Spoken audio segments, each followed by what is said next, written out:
BA final year में आज revolution of Aristotle आपको पढ़ाया जाएगा। अरस्तु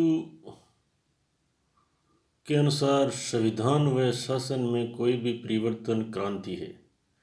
उदाहरणार्थ, यदि राज्य संविधान में राजतंत्र से लोकतंत्र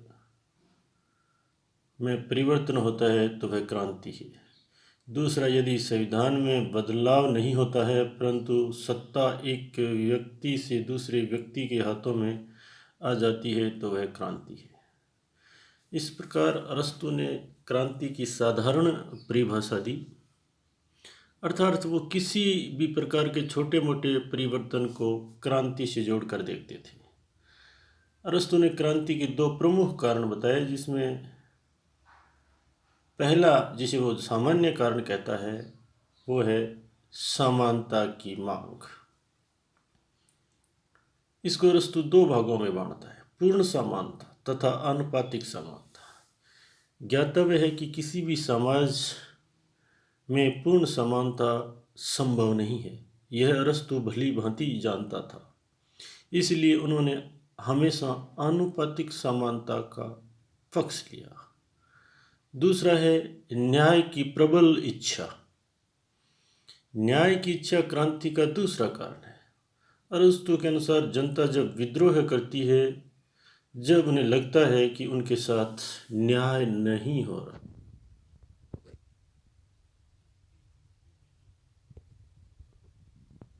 कोई दूसरा व्यक्ति उठा रहा है, तब जनता क्रांति की ओर अग्रसर होती है।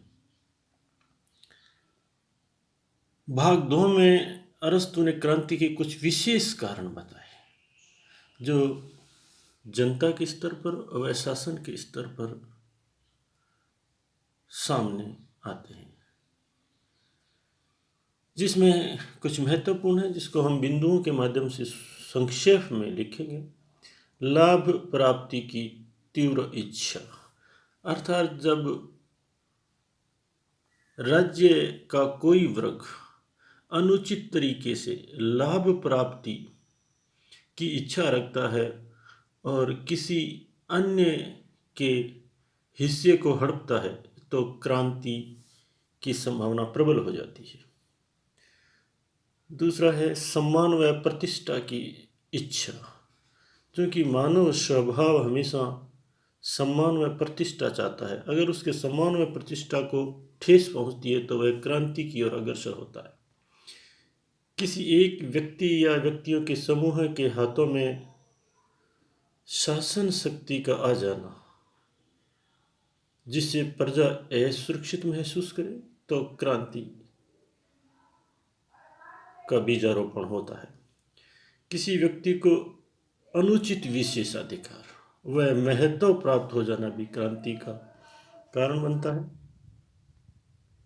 किसी राज्य में धन व शक्ति का असमान्यता और पहुंच जाना क्रांति का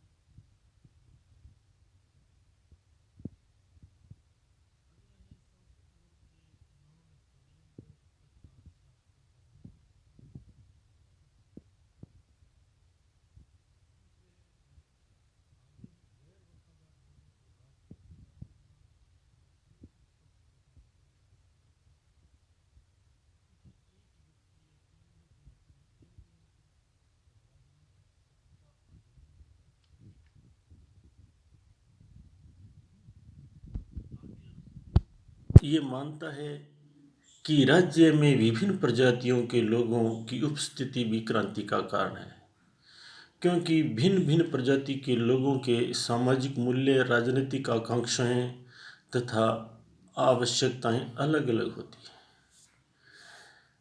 राजवंश के मध्य झगड़े व दुश्मनी भी क्रांति का कारण है। इसी कारण अरस्तु बाहरी लोगों के प्रवासन पर प्रतिबंध लगाता है। अरस्तु ने विभिन्न प्रकार की शासन प्रणालियों में क्रांति के प्रमुख कारणों का भी उल्लेख किया, जिसमें हम सर्वप्रथम प्रजातंत्र को देखते हैं।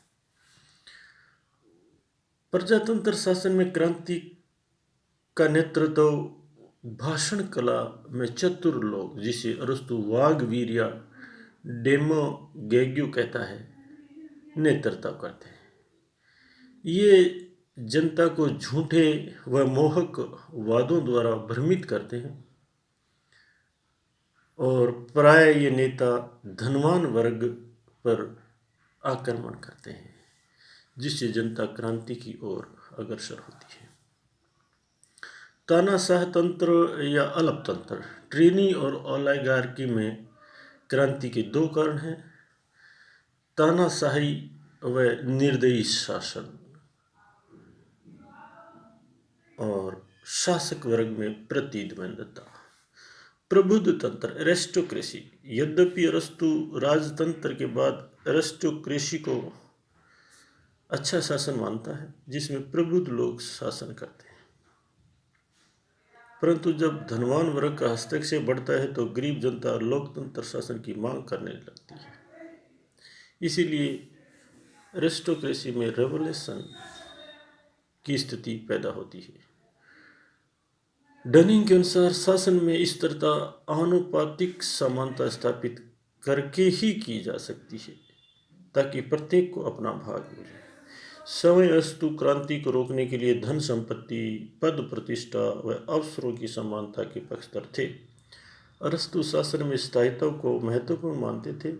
राजकीय षड्यंत्रों व प्रशासकों के जनता के प्रति उपेक्षा से शासन को सजग रहने की सलाह देते थे।